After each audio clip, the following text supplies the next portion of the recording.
Halo, salam sejahtera untuk kita semua. Hari ini kita ketemu lagi ya di Instagram Live.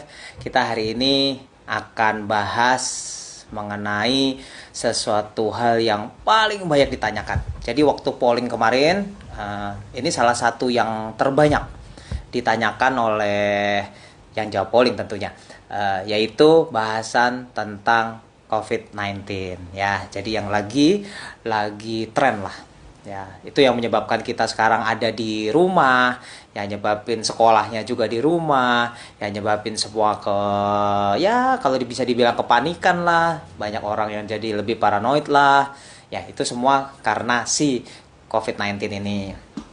Nah, COVID-19 ini memang ilmunya terus terang masih banyak yang berubah-berubah. Dulu dibilang katanya nggak nular lewat udara, tiba-tiba lewat udara, obatnya inilah, obatnya itulah. Oke, jadi berhubung berhubung COVID-19 ini masih banyak yang dipelajari, jadi ya terus terang lebih baik kita panggil ahlinya aja ya, kita panggil ahlinya. Makanya saya hari ini mengundang seorang dokter anak yang memang subspesialisnya adalah infeksi tropis. Jadi infeksi tropis ini adalah suatu bagian anak yang memang ngurusin infeksi-infeksi yang hubungannya ya pokoknya semua infeksi, dari yang ringan, yang flu segala macam sampai yang terberat ini yaitu COVID-19 ya. Hari ini kita akan kedatangan yaitu Dokter Nina spesialis anak konsultan ya. Dia adalah dokter spesialis anak sub infeksi tropis. Beliau praktek di Brawijaya Saharjo dan di RSCM tentunya. Nah, ini dia yang ditunggu-tunggu. Kita sudah tunggu. Iya, tadi tersesat ya. Nggak apa-apa, nggak apa-apa. Tadi kita udah Tersesat. tersesat. Tadi udah sempat ngobrol-ngobrol Iya, sedikit di sini, udah sempat dijabarin sedikit. Ya perkenalan lagi ya, ini Dokter oke. Nina, Hmm. dokter anak yang memang subspesialisnya infeksi tropis ya, jadi yang membidangi tentang ya inilah dia salah satunya COVID-19 ini. Dokter Oke. Nina, kita langsung bahas aja deh ya. Baik, Dokter Tadi saya Herbo. sempat bilang, kan Mm-mm. penularannya memang WHO sudah sempat bilang ya bahwa ini bisa airborne ya. Ya, Betul. Kak, jadi sekarang sebetulnya yang kalau menurut penelitian yang terakhir berapa lama sih sebenarnya bisa di badan? Karena di Kompas kemarin bilang di tangan aja bisa 9 jam. Apakah betul itu nah, bisa sampai segitu lama? oke. Jadi sebenarnya prinsip penularannya tuh masih sama ya. Jadi droplet, kontak, tapi data-data terbaru kemungkinan ada airborne, terutama kalau misalnya kita ada di tempat yang 3C itu, ruangan tertutup gitu ya, ventilasinya nggak bagus gitu. eh, Tempatnya crowded, jadi ada potensi untuk terjadi penularan airborne. Jadi untuk paham tentang transmisinya COVID, kita perlu tahu sedikit apa itu droplet, apa itu kontak, apa itu airborne. Kalau droplet tuh contohnya batuk-batuk, terus nyemprot, nah itu kena. Terus kalau kontak ya biasa pegang-pegang ya. Terus Ya. kalau airborne, nggak usah bersin, nggak usah batuk, udah bisa nular tuh. Misalnya contohnya kayak, misalnya kita tinggal serumah dengan orang yang kena cacar kan gampang banget ya nular. Nah itu contohnya kayak gitu. Kalau airborne. Nah Ya, tadi pertanyaannya, kalau di mana di baju ya Dokter Herbo ya? ya di baju, di tangan Di gitu. Bisa baju, di berapa lama tangan. sih? Oke, nah jadi kalau misalnya di baju tuh ada penelitiannya, katanya kalau nempel di baju dalam 30 menit katanya si virus itu berkurang 100 sampai 200 kali. Tapi dia masih bisa ada di baju lebih kurang, mungkin bisa sampai sekitar 24 jaman. Nah, tapi yang lain-lain nih yang Dokter Herbo yang harus kita tahu, misalnya ya, contohnya misalnya yang sering kita pakai apa sih? Misalnya plastik nih, plastik ya. Plastik katanya penelitiannya tuh bisa tahan di plastik sekitar 4 hari. Terus Wow. apalagi yang sering kita pakai ya? Misalnya nih, contohnya kayak benda-benda yang besi gitu ya, stainless steel.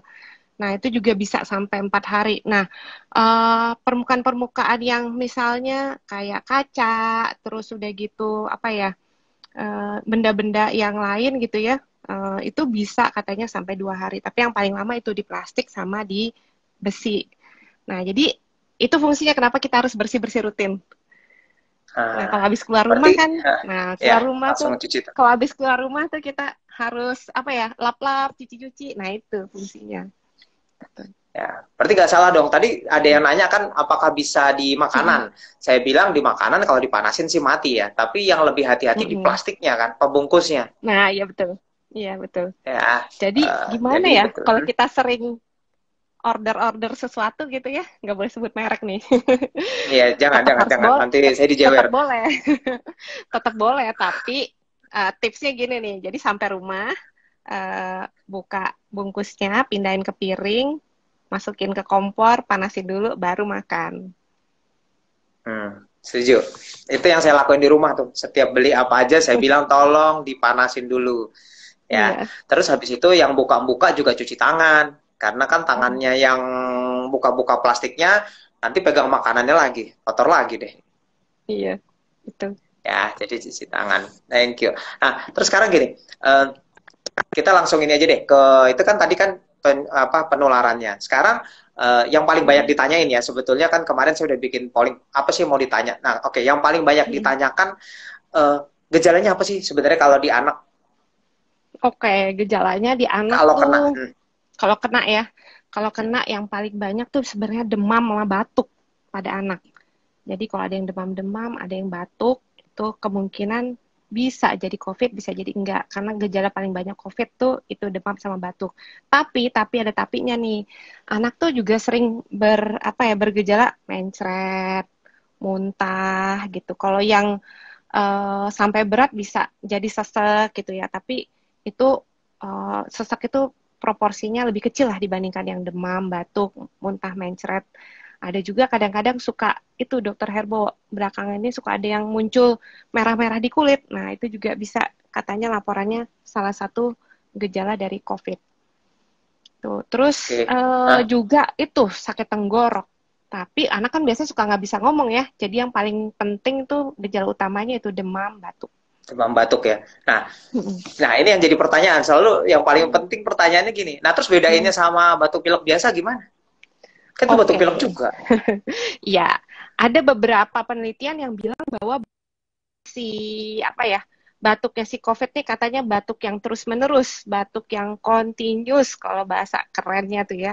Continuous tuh kayak apa? Jadi terus-terusan batuk, sulit diberhentikan, terus atau misalnya katanya definisinya dalam 24 jam tuh batuk lebih dari 3 kali terus-terusan nggak bisa berhenti.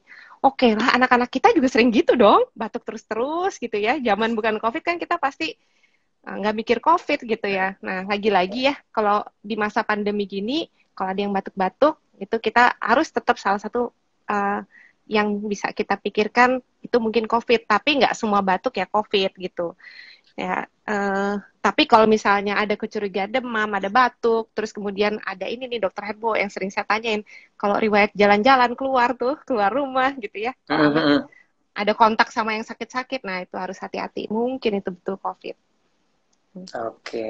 Ya, jadi saya memang kalau ada kasus-kasus yang batuk, saya suka tanya sih di rumah masih ada yang Mm, kerja keluar nggak, yang mm, kerjanya ke kantor nggak gitu ya, kontak yang penting. Tapi itu mm. susah juga ya, batuk terus-terusan. Kalau batuk lama termasuk nggak? Misalnya, ini batuk udah 7 hari nggak sembuh-sembuh nih gitu.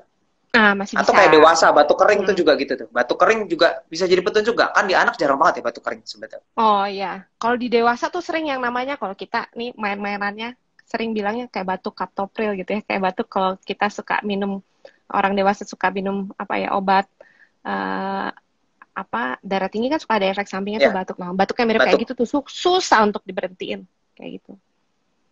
Ya. Oke. Tapi kalau batuk lama apa perlu dipikirin ke arah Kalau udah COVID? batuk lama harusnya enggak kecuali ada peningkatan intensitas batuknya.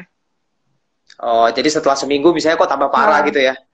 ya, misalnya kan dia misalnya batuk nih, ada kan anak-anak yang alergian ya dokter Hebo ya, sering Hmm. batuk-batuk tuh. Nah, tapi kalau misalnya dia kan batuk nih, misalnya bulanan batuk terus gitu ya. Tapi kalau ada momennya dia batuknya makin berat daripada episode-episode sebelumnya, mungkin kita harus pikirin. Oke, jadi itu ya bedainnya Mm, batuk pileknya adalah batuknya satu tadi sulit diberhentikan, batuknya mm, kontinu ya terus-terusan, ya. atau di minggu berikutnya kok makin parah. Jadi itu yang mesti dipertimbangkan. Nah, Ya. sekarang kalau yang bentuknya diare gimana bedainnya? Lagi-lagi Susah kan? Apa gimana? Apa lebih sakit perut? lagi-lagi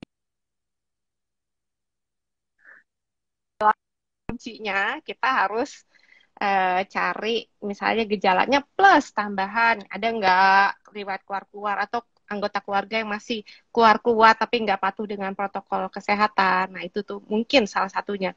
Dan kalau bisa digarisbawahi sampai saat ini karena penyakitnya baru, terus orang masih banyak meneliti, jadi satu-satunya yang bisa membedakan adalah itu cuman pemeriksaan swab, Dokter Herbowo. Ya, tadi saya di awal udah Mm-mm. bilang sebenarnya tadi sambil nungguin dokter Nina, saya udah Mm-mm. bilang ini penelitiannya masih jalan terus. Jadi Mm-mm. ya kita memang harus belajar terus. Banyak yang kita gejala masih belum Mm-mm. pasti, tapi kita sedikit-sedikit udah mulai kenal lebih baik lah ya. Kayak tadi Mm-mm. ya batuknya lebih kontinu. Kalau dulu kan Mm-mm. awal-awal semua batuk kita tuduh-tuduh COVID, kita udah Mm-mm. bingung semua. Sulit sekali bedain. Belakangan kita udah lebih tahu kalau batuknya lebih panjang. Nah, terus kalau benar ternyata gini ya, kalau benar ternyata yang banyak ditanya juga ke saya, kalau di rumah ada yang, sorry, kalau anaknya ternyata benar kena deh, kalau benar kena, terus harus Mm-mm. gimana? Harus Oh, gimana? Gimana tuh maksudnya harus diapain atau ke rumah sakit kah? Kalau ke rumah sakit mm-mm. kemana? Oke, ini artinya anaknya positif ya, Dokter Herbowo ya? Ya, kalau ternyata benar Oke. positif.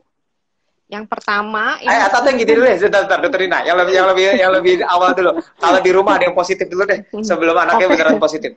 Nah, ini oke. dulu. Kalau di rumah ada yang positif, yang pertama Dokter Herbowo harus kerja jangan panik, yang pasti. Oh, Terus, betul.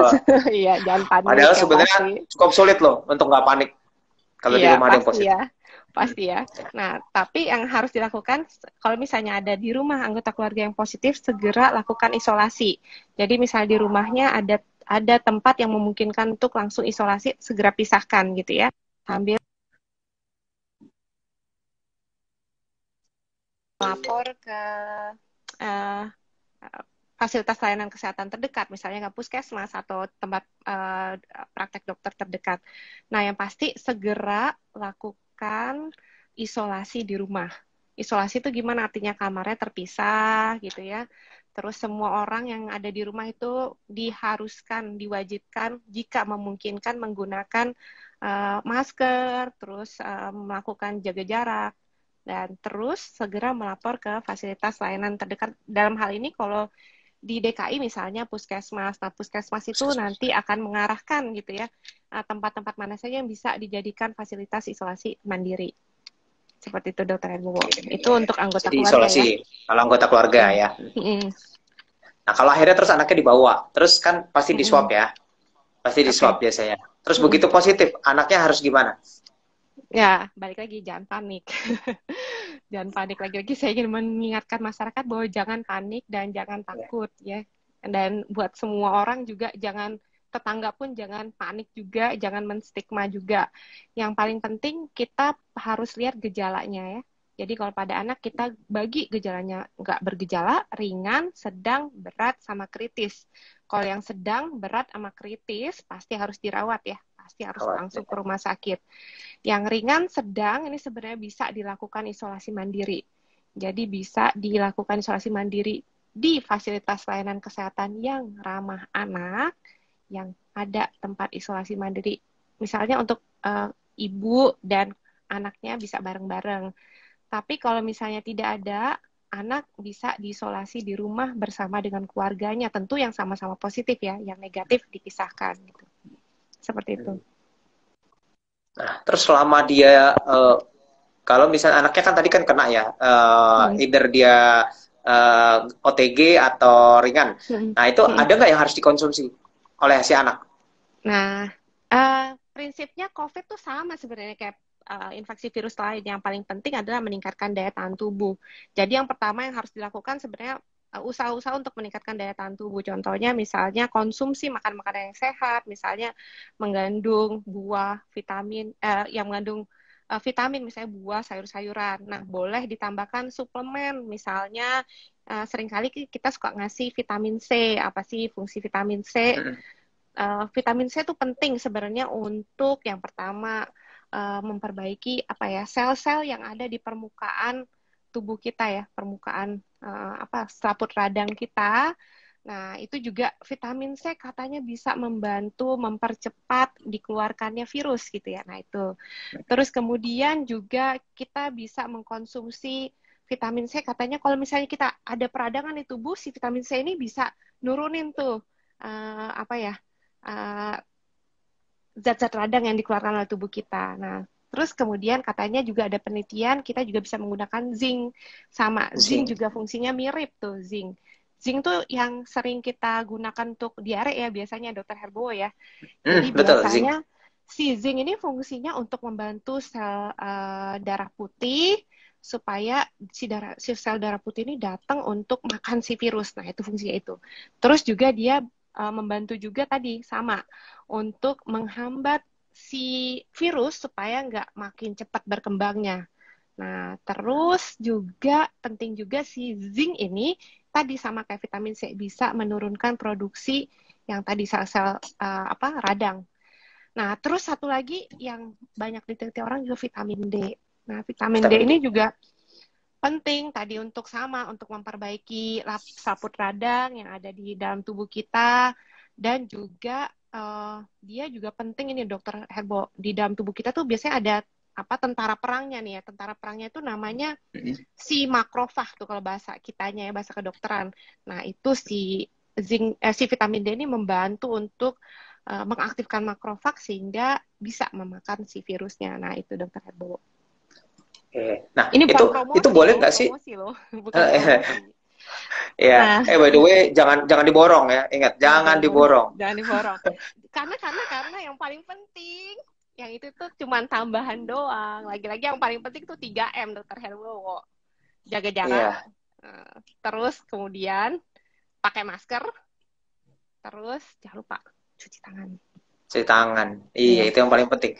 Nah, tapi itu vitamin C, vitamin D sama zinc berarti boleh dong kalau dipakai buat sehari-hari buat orang bilang buat mencegah lah gitu. Boleh nggak?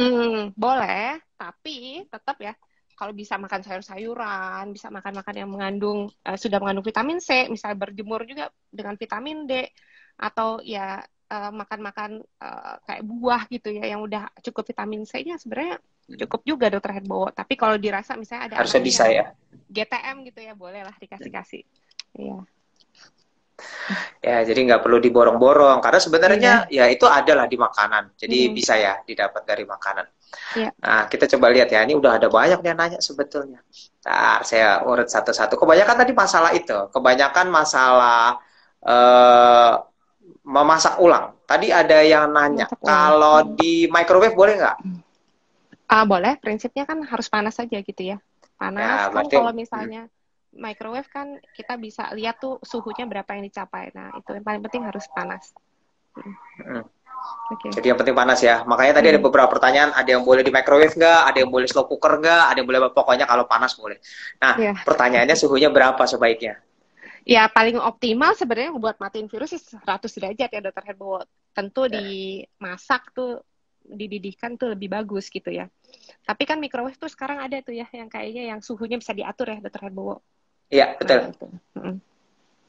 70 Tapi derajat saya boleh nggak ke atas? 70 derajat, 80 ya. Kayak ASI gitu. ASI kan kadang-kadang kita juga formula juga mencampurnya dengan air 70 derajat tuh katanya. Mm-mm. Nah, kalau WHO kan bilang ya di atas 70 derajat bisa matiin virus. Harusnya sama sih bisa. Ya. Harusnya sama ya. Mm. Ya, tapi kita juga nggak ada yang kurang kerjaan sih ngukur-ngukur 70 derajat. Iya, justru ya kalau Makanya mau gampang ya didihin aja, gampang. iya Nggak betul. harus Jadi pasti nggak usah gitu ya. dipusing-pusingin. Makanya saya Iya. nanya ya, ada yang nanya berapa derajat seharusnya? Udahlah dididihin aja lah. Mm. Kalau dididihin pasti kena. 70 Iya, juga kita nggak yakin benar 70 atau enggak gitu ya. Kan kita juga iya, nggak pakai termometer. iya. Terus kemudian pertanyaannya lagi, sorry ya, saya urut ini soalnya. Nah ini pertanyaannya, mulai di umur berapa anak eh, bisa terkena COVID tanpa gejala? Harusnya usia Bisa. berapapun bisa ya? Usia berapapun bisa. Saya punya bayi usia 5 hari. Hmm. Itu tanpa gejala ya? Itu gejala ringan sih ya, gejala ringan. Oh, gejala ringan ya. Mm. Jadi sebenarnya mau kalau kita baca sebenarnya mau gejala ringan, mau sedang, berat, mau tanpa Mm-mm. gejala, sebetulnya semuanya bisa di usia berapapun ya. Ya, Dia betul. nggak berbeda. Tapi Iya. dokter Lina ada nggak data yang menunjukkan bahwa biasanya yang berat kalau di anak umur berapa sih? Nah, biasanya kalau dari datanya eh, di berbagai negara dan data di IDAI, biasanya yang berat itu di bawah 1 tahun, Dokter Herbowo. Jadi bayi-bayi Oke. kecil itu biasanya relatif lebih berat. Terus kemudian yang dengan penyakit-penyakit kronik tuh, Dokter Herbowo biasanya suka berat. Hmm. Jadi memang hati-hati kalau ada bayi yang kecil-kecil tuh ya. Kalau misalnya baru ada yang punya bayi baru lahir, jangan ya harus patuh banget lah sama protokol kesehatan. Ya. Jangan cium-cium lah gitu ya. Jangan deket-deket Hmm, kalau masih betul. keluar kerja gitu dan sebagainya. Sama Mm-mm. jangan dibawa ke mall. Iya, Saya udah paling pusing kalau lihat ada anak yang masih bayi digendong-gendong dibawa ke mall. Ya, jangan jadi dibawa ke kalau bioskop. bisa, oh iya mau buka nih, ya Iya, jangan dulu, jangan jangan dulu. dibawa. Itu tempat tertutup banget. Iya. eh Terus abis itu, ini ada yang pertanyaannya bagus juga nih. Ini penting nih buat saya karena saya Hmm. sukanya ini. Kalau pesan minuman dingin gimana caranya dok? Nah ini penting Pesan nih. minuman dingin. Saya nggak bisa jawab nih ya. Cuman ya, ini kita lihat data ilmiahnya aja ya, data ilmiahnya aja ya. Kalau lihat data ilmiah tuh nggak ada lihat yang ada di makanan sebenarnya. Hmm. Tapi ya tentu saja kalau kita apa ya, kita mau beli minuman dingin ya tentu harus melihat restorannya emang yang melakukan protokol kesehatan atau tidak. Contohnya gini, yang menyajikan itu apakah menggunakan masker gitu ya, menggunakan face shield dan melakukan protokol cuci tangan dengan benar. Harusnya sih nggak ada transmisi kalau kayak gitu. Ya. Jadi tergantung ininya ya. Lagi pula sebenarnya kan Hmm, di air juga mati ya sebenarnya virus ya. ini harusnya. Gitu. Jadi harusnya minuman dingin nggak apa-apa. Saya selalu bilang yang hati-hati di plastiknya. Ya betul, Jadi plastiknya. makanya kalau anak saya minta dibeliin minuman dingin, saya biasanya saya selalu pakai pakai sedotan sendiri ya, pakai sedotan Hmm, sendiri karena bawa saya sendiri. nggak mau dia dari gelasnya langsung diminum begitu. Karena gelasnya kan Iya, yang dipegang-pegang kan sama iya, si pegawainya. Ya, iya jadi betul. hati-hati. Nah, lagi pula kalau dibatukin juga kenanya luarnya kan. Hmm. Berhubung dengan dingin. Nah, ini pertanyaannya juga penting. Gimana kalau tentang berenang? Apakah berenang Berenang. bisa? Nah, berenang ini banyak pertanyaan soalnya. Hmm. Berenang ya. Hmm. Sebenarnya prinsipnya gini, tadi kan kita udah lihat ya, kalau saya sempat lihat baca-baca juga di penelitian tuh nggak ada yang bilang berenang ada transmisi. Tapi yang bikin transmisi adalah kalau berenangnya ngumpul-ngumpul. Jadi kalau berenangnya Oh, rame-rame gitu ya. Nah sekarang kan banyak tuh tempat, misalnya tempat apa ya, tempat wisata alam gitu ya, misalnya yang sepi gitu. Kalau berenang seperti itu sih, saya rasa sih nggak kenapa-napa Dokter Herbo. Apalagi kalau punya kolam berenang mini misalnya di rumah ya nggak pribadi ya. masalah gitu. Mm-mm. Yang penting sih Ya, jangan kumpul-kumpulnya, jangan jangan rapet-rapetan itu sih yang penting. Dan kalau ya. misalnya kolam berenang tuh kan umumnya ada klorinnya ya, harusnya sih dia Hmm. aman untuk semua virus yang lain juga gitu. Ya, jadi harusnya sih aman ya, karena Mm-mm. karena betul airnya udah klorin. Yang penting jangan deket-deket, karena kalau Mm-mm. deket-deket banget ya kumannya belum sempat sampai ke air juga udah langsung nular. Kan tadi dari droplet ya, Mm-mm. droplet. Betul. Kayak droplet itu ya kayak cipratan ludah dalam bentuk versi mikro lah istilahnya. Mm-mm. Jadi Betul. yang penting itu ya, yang penting jangan kumpul-kumpul ya. Makanya saya waktu itu pernah ada yang nanya, kalau berenang sendirian aman nggak? Aman. Tapi Mm. kalau pas naik di pinggirnya, terus banyak orang yang di pinggir-pinggir, ya juga nggak aman. Gak aman. Ya kan, iya Iya. dong. Kan yang penting pinggir-pinggirnya, yang penting banyak Iya orang ya betul. kan. Mm-mm. Nah, ini ada yang pertanyaan, kalau misalnya ternyata batuk gitu ya, batuk pada Mm-mm. COVID inilah, kalau Mm-mm. pada batuk pada COVID, gejalanya artinya mungkin masuknya ke ringan sedang ya. Nah, itu Mm-mm. apakah perlu obat batuk nggak sih? Atau apakah perlu diberikan apa antivirus gitu? Mm. Jadi prinsipnya kalau ringan-ringan kita nggak perlu. Jadi Ikatan Dokter Anak Indonesia maupun Kementerian Kesehatan untuk anak tuh kita kalau dia nggak bergejala ringan-ringan kita nggak memberikan antivirus. Yang kita berikan hanya untuk anak-anak yang dirawat di rumah sakit Dokter Herbowo. Jadi nggak perlu. Oh, Heeh. Nah antibiotik terus juga enggak ya? nggak. Jadi kan virus ya. Nah, biasanya kalau anaknya daya tahan tubuhnya bagus, dia akan hilang sendiri dengan daya tahan tubuhnya. Dan nggak perlu antibiotik, karena antibiotik tuh sebenarnya untuk bakteri, bukan untuk virus. Gitu. Ya, jadi nggak perlu ya, nggak perlu Mm-mm. sebenarnya ya nggak perlu apa-apa sebetulnya virus ini, Mm, kecuali di betul. perawatan. Iya. Kalau di perawatan sebetulnya ada nggak sih antivirus yang memang saat ini sudah di-approve untuk dipakai di Indonesia, yang Oke. kira-kira hasilnya cukup efisien? Oke. Jadi memang tadi ya lagi-lagi COVID ini kan baru. Jadi para ilmuwan itu lagi banyak melakukan penelitian.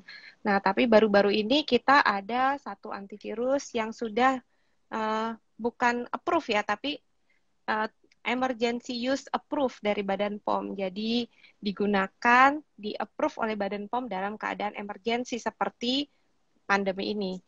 Nah, itu ada, sudah tersedia di Indonesia. Jadi kita bisa menggunakan untuk orang-orang yang memang kondisinya dirawat sedang berat gitu ya, sampai sakit Sedang kritis berat kita ya. bisa gunakan. Iya, betul. Jadi juga nggak semua harus diobatin pakai antivirus itu ya. Jadi Betul. nggak usah Jadi jangan diborong-borong, diborong. nggak usah berusaha cari terus diborong-borong gitu. Karena Iya. saya tahu kayak kemarin yang katanya steroid ternyata penelitiannya bisa mengurangi keparahan. Mm-mm. Habis itu sempet tuh, saya lihat banyak yang beli dijual di ya itulah yang Yang sesuatu itu online-online ya. itu, iya. Jadi sebenarnya nggak betul ya kayak gitu. Karena perlu diingat hampir semua obat-obat itu juga ada efek sampingnya loh ya. Jadi Betul. jangan Betul. digunakan sembarangan.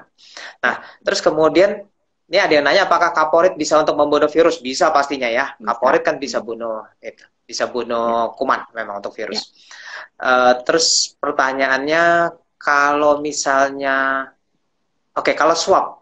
Kalau Mm. swab itu biasanya di hari keberapa aja sih yang efektif? Kalau misalnya ternyata negatif, kapan harus diulang? Kalau ternyata Oke. positif, kapan harus diulang? Mm. Nah, ini kalau misalnya anggaplah kontak ya Dokter Herbowo ya. Ya, Anggap kalau ada anggota keluarga yang positif, kapan sih harus di-swab? Nah, biasanya kalau misalnya ada anggota keluarga yang positif, kita eh, ya biasa karena kontak erat ya kita langsung swab ya. Di hari pertama itu kita harus swab langsung. Nah, terus kapan lagi kalau misalnya dia negatif, kapan dia harus diulang? Biasanya diulang lagi 14 hari. Atau dia bergejala, baru kita ulang. Jadi kalau misalnya dia nggak bergejala, kita masih bisa tunggu sampai 14 hari. Tapi kalau dia bergejala, ya wajib diulang. Nah, kalau misalnya positif, biasanya kalau positif nih ya, saya mau berbagi sedikit. Kalau misalnya positif, biasanya kalau panduan dari Kementerian Kesehatan, kita maunya 2 kali ya di swabnya. Jadi misalnya kalau pertama negatif, harus diulang nih keduanya. Kalau keduanya negatif, ya udah berarti bukan. Tapi kalau misalnya pertama negatif, terus keduanya positif, berarti dia benar positif. Kenapa? Kadang-kadang terutama nih ya pada anak nih, kadang-kadang swab itu kadang-kadang suka susah ngambilnya, kadang-kadang virusnya nggak keambil, jadi bisa negatif yang pertama kali. Makanya untuk meningkatkan uh, sensitivitas, kita biasanya ngerjainnya 2 kali berturut-turut. Nah, terus kemudian kapan kalau misalnya uh, dia udah positif, kapan kita harus ulang lagi? Nah, biasanya kita melakukan dalam range 7 sampai 14 hari. Jadi umumnya secara umum biasanya 10 hari tuh pasien biasanya udah negatif.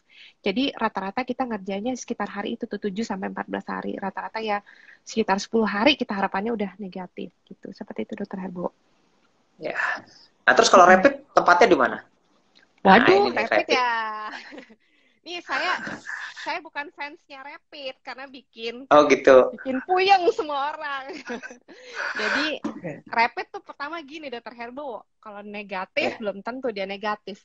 Kalau positif bisa aja dia udah nggak positif gitu. Mungkin aja infeksinya udah lewat gitu. Jadi udah lewat. emang iya.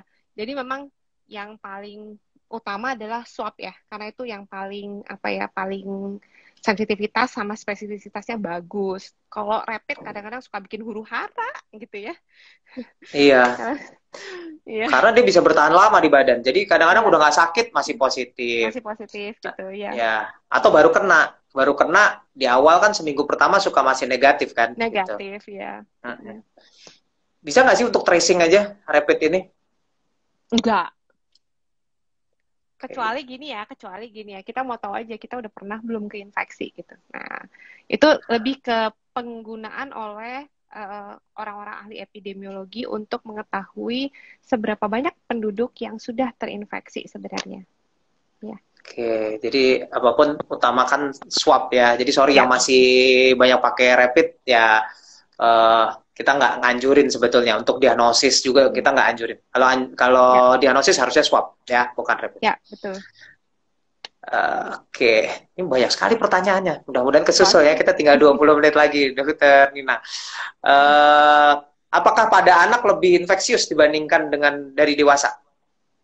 Lebih infeksius nggak sama sebenarnya, sama-sama infeksius, cuman kadang-kadang anak-anak ini nggak bergejala, makanya kita sering disebut anak itu sebagai super spreader. Kenapa? Karena kadang-kadang suka nggak ketahuan gitu, karena dia nggak bergejala, dia ada di mana-mana, terus dia nggak bisa kasih masker gitu ya, jadi gampang menyebarkan. Nah, ada beberapa penelitian sih yang melihat seberapa infeksius anak-anak. Nah, ada yang membandingkan, ada satu penelitian yang mengatakan bahwa tingkat jumlah virusnya di dalam tubuhnya katanya lebih tinggi dan Mm-mm. katanya dia di saluran cernanya lebih banyak. Tapi ada penelitian lain juga yang menyatakan itu masih sebanding dengan dewasa juga. Jadi ya mungkin lebih infeksiusnya mungkin dalam hal dia sering tidak bergejala dan dia juga biasanya ini Dokter Herbo untuk kepatuhan protokol kesehatannya kan agak susah juga ya pada anak. Nah itu mungkin seperti itu. Ini ada yang bilang katanya penelitian belakangan di anak kejadiannya mulai lebih banyak dan angka kematiannya juga makin meningkat. Apakah betul? Ya, betul. Jadi makin hari makin ke sini terutama ya beberapa negara itu mulai melaporkan ada apa yang namanya bahasa kedokterannya multi sistem inflammatory syndrome dari anak-anak dan remaja. Nah, itu gejalanya biasanya lebih berat dibandingkan dari apa ya? Lebih berat ya, jadi gejalanya sifatnya kayak bahasanya mungkin peradangannya hebat gitu, Dokter Herbowo. Hmm, Jadi ya. makin ke sini orang makin menemukan bahwa ada proporsi anak-anak yang mengalami seperti itu. Nah, terus kemudian juga kalau kita lihat nih angka dari gugus tugas makin ke sini tuh angka anak-anak di Indonesia yang terinfeksi cukup tinggi ya. Jadi makin besar gitu ya angka yang terinfeksinya. Nah, terus juga angka kematian kita mungkin kalau Bapak Ibu sekalian mau lihat tuh di covid19.go.id itu bisa lihat kalau angka proporsi kematian anak di Indonesia itu lebih tinggi jika dibandingkan negara-negara tetangga kita. Kita bandingkan saja ya Dokter Herbo, misalnya di Philippines, dia angkanya lebih banyak dibandingkan kita, tapi angka kematiannya lebih rendah. Kita angka kematian lebih tinggi. Malaysia juga demikian. Jadi memang kita emang harus ini sekali ya, harus waspada ya, terutama anak-anak tadi yang saya bilang ya resiko tinggi ya. Jadi nggak bisa sepele juga tuh ya orang tua terutama pulang dari kantor kalau yang masih ke kantor ya. Kan Ya, sekarang betul. PSBB-nya udah dibuka ya, udah masih PSBB yang lebih lebih lebih tidak ketat ya, tapi tetap harus hati-hati. Ya. Nah, yang banyak pertanyaan juga kemarin begini, ini juga ada yang pertanyaan. Kalau misalnya ternyata sudah kena, baik yang OTG maupun yang enggak, baik yang OTG maupun yang bergejala, apakah akan ada gejala sisa di kemudian hari? Oke, untuk anak tuh sebenarnya belum ada datanya Dokter Herbowo, tapi di dewasa itu ada beberapa penelitian yang mengatakan bahwa sekitar 35% dewasa tuh masih mengalami gejala sisa ya, gejala sisa setelah dia mengalami COVID gitu ya. Katanya apa ya, gejala-gejala sisanya misalnya merasa tidak terlalu fit gitu ya. Terus udah gitu pada dewasa juga nih penelitiannya Dokter Herbowo. Sekitar hampir 20% tuh ya orang dewasa tuh mengalami bukan gejala sisa tapi gejala yang agak panjang gitu ya. Jadi memang COVID ini kan tadi lagi-lagi kita bilang masih banyak diteliti orang. Nah, tapi laporannya sampai saat ini pada dewasa seperti itu. Jadi kalau kita tanya-tanya nih sama mungkin kita bisa tanya kalau ada misalnya COVID survivor di sekitar kita ya, kita bisa tanya beberapa teman saya juga merasakan badannya tidak se-fit sebelumnya, terus apa ya, nafasnya juga tidak seenak sebelumnya. Jadi memang ada gejala yang agak memanjang. Nah, tapi satu juga gejala yang penting juga adalah ini yang banyak dilaporkan adalah kondisi mental. Jadi ketika kena COVID mungkin stresornya ya agak tinggi. Jadi itu pentingnya support sistem kita di keluarga maupun di masyarakat menghilangkan stigma itu penting sekali Dokter Herbo. Supaya gejala sisa Ya, yang fisiknya tidak ditambah dengan gejala sisa yang mentalnya. ya betul mental. Karena saya tahu lah ada yang justru kena tapi ternyata dari tempat kerjanya nggak boleh bilang-bilang karena Mm-mm. kalau tahu ada yang positif tiga kan harus ditutup 3 hari kan, Ya, betul. harus ditutup 3 kali 24 jam. Jadi ditekan supaya jangan bilang, nggak boleh bilang segala macam. Ya sebenarnya itu juga nggak baik lah ya gitu. Ya, Eh, jadi support system itu penting karena iya. kalau nggak stresnya yang berkepanjangan. Iya, kalau perlu kalau ada yang sakit Eh, dianterin makanan ya. Iya betul. Jadi kalau ada yang karantina gitu ya ayo dong anterin makanan. Ya kan kita bisa. Kalau takut banget ya udah ditaruh lah di pintu, digantung Depan juga nggak pintu. apa-apa ya. Iya. Iya. Jadi jangan sampai stres itulah. Kita juga harus jauh-jauh. Nah, terus kemudian eh oke, ini tentang apa ya desas-desus tentang vaksin. Vaksin Waduh. gimana ya? Nanti kira-kira udah ada bocoran belum? Usia berapa ya nanti yang akan dikasih? Mm. Apakah anak bisa dapat atau enggak? Oke, jadi vaksin itu sebenarnya sekarang, ya kan COVID ini baru dari mulai di Cina itu kan dari Desember ya, Dokter Herbowo ya. Ya, Sebenarnya pandeminya Maret. untuk ya pandeminya Maret ya. Kita di Indonesia pertama kali Maret Ya, ya kalau nggak salah Dokter Herbowo ya. betul, Nah sampai Maret saat ini tanggal itu 18. para peneliti itu sudah mengembangkan sekitar 8 vaksin COVID ya. Kalau nggak salah saya sekitar ya 8 dari ya mungkin 10 sekarang, 10 vaksin COVID dan yang sudah diuji cobakan secara massal itu yang 4, ada 4 vaksin yang cukup established Dokter Herbowo. Ya, Nah, tapi sayangnya biasanya ini kalau namanya vaksin baru biasanya kita diperuntukannya pada orang-orang yang lebih besar. Jadi ini kategori umurnya 18 tahun ke atas ya, kayak nonton film. 18 tahun ke atas. Jadi masih kategori vaksin COVID yang ada itu adalah 18 tahun ke atas. Saat ini WHO sedang melakukan penelitian di 34 negara dan ya mudah-mudahan kita akan bisa segera melihat hasilnya. Apakah vaksin COVID ini cukup bisa efektif untuk mencegah apa ya seseorang yang sudah divaksin itu terjangkit COVID atau enggak gitu. Mungkin ya. seperti itu. Jadi ya kita juga penelitiannya masih jalan lah ya. Nanti Mm-mm. apakah bisa di anak nanti suatu hari akhirnya dirubah untuk anak juga Mm-mm. masih dalam penelitian ya. Ya, betul.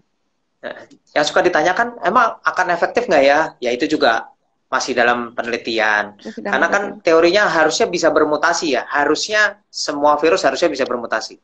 Betul, virus bisa bermutasi, tapi kita bisa belajar misalnya dari vaksin-vaksin yang udah established gitu, kayak influenza misalnya, atau kayak vaksin yang virus lainnya, misalnya kayak vaksin campak, ada teknik khusus ya. Jadi Ya. peneliti-peneliti itu sekarang mengembangkan berbagai teknik sekarang untuk mendapatkan vaksin yang cukup efektif dan efek sampingnya minimal gitu. Jadi makin tinggilah teknologi yang digunakan gitu, Dokter Herbowo.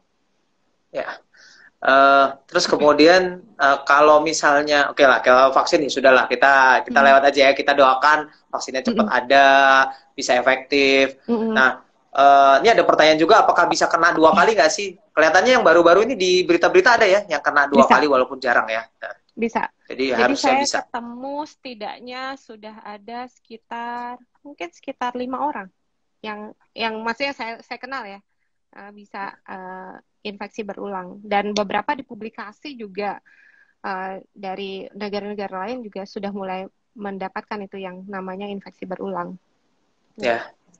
Ya, saya malah baca tadi pagi tuh kalau nggak salah di salah satu berita online kalau Mm-mm. serangan yang kedua bisa lebih berat ya. Nah, Ya itu mungkin laporan betul. kali ya. Itu laporan. Jadi belum ada data yang cukup kuat untuk mendukung itu. Ya, tapi kita harus hati-hati tentu saja. Walaupun Hati. misalnya kalau udah kena jangan berarti buka-buka masker juga sih ya. Bisa kena Iya, lagi karena soalnya. banyak yang udah begitu.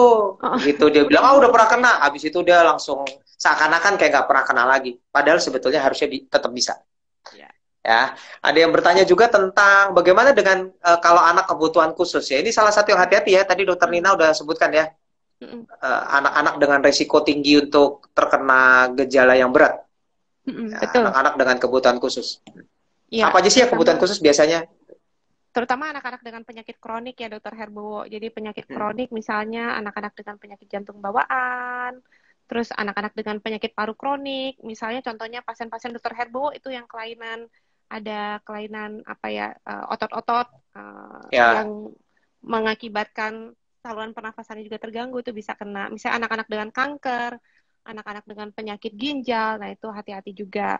Terus juga yang paling penting anak-anak dengan berkebutuhan khusus biasanya agak susah untuk diajarkan menggunakan masker. Jadi kita memang harus ekstra protektif ya. Jadi harus ya, harus menjaga sekali gitu ya, Dokter Herbo. ya. Nah, soal menjaga umur berapa sih Mm-mm. boleh pakai masker? Nah, ini juga pertanyaan juga nih. Pakai masker, pakai face shield. Uh-uh. Oke, jadi ada beberapa literatur, cuman yang kita pakai di Ikatan Dokter Anak Indonesia masih menggunakan rekomendasi di atas 2 tahun.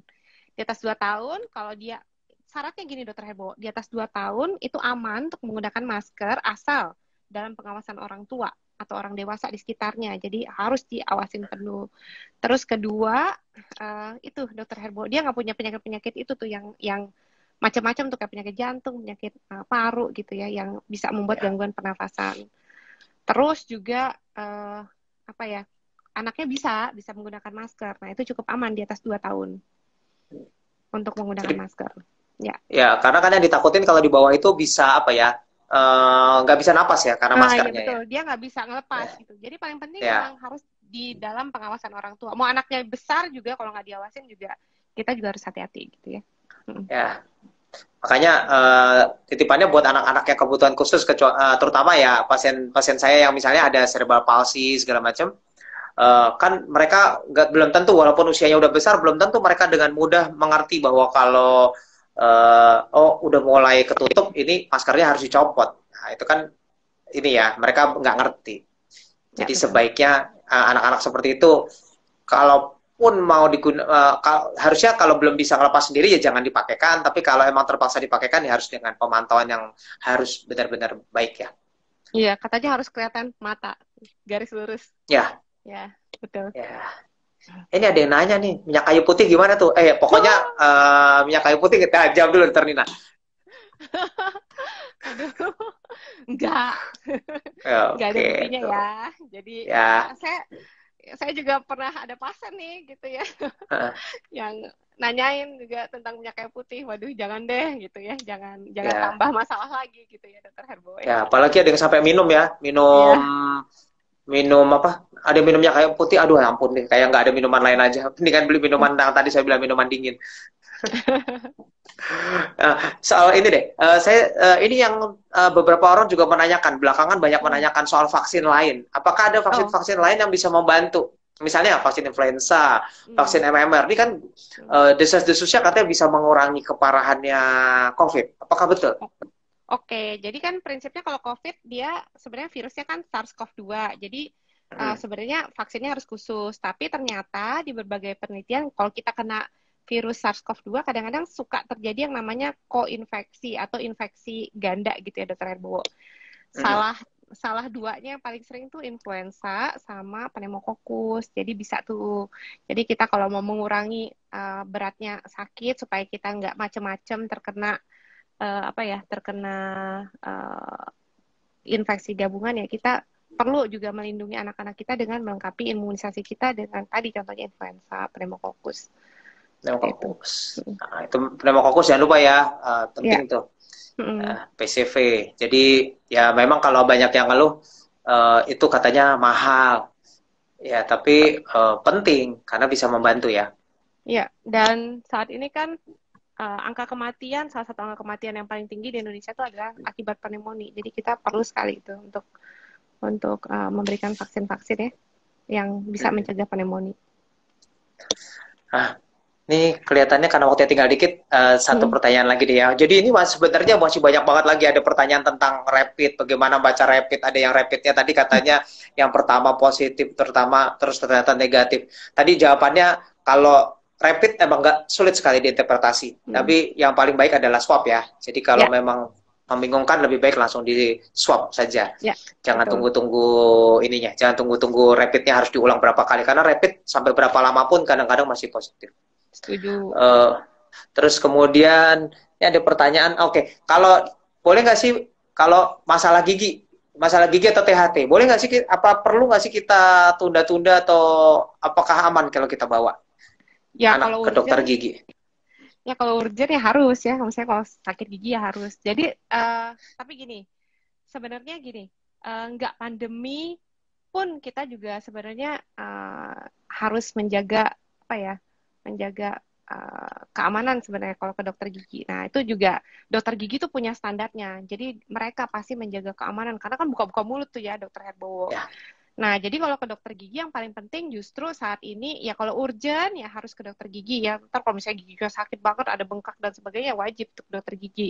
Nah, tapi sebelum saya mau ngasih tips nih dokter Herbowo, sebelum ke dokter gigi sebaiknya telepon dulu. Telepon dulu pastikan bahwa dia mengatur kliniknya misalnya mengatur jam kunjung, jadi nggak rame-rame ngumpul di sana.